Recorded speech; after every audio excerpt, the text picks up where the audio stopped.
Mi día a día está ligado al ciclismo y a la bicicleta casi al 100%. Tengo un taller y estoy todo el día metiendo manos a la bicicleta y a mi bicicleta.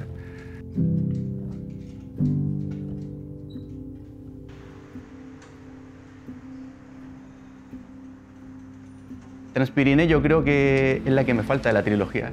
Para mí este tipo de pruebas, aparte de ponerte al límite, es estar todo el día o casi todo el día en una bicicleta. Estrategia, el dormir, el no dormir, jugar un poco con tu cuerpo y llevarlo al límite.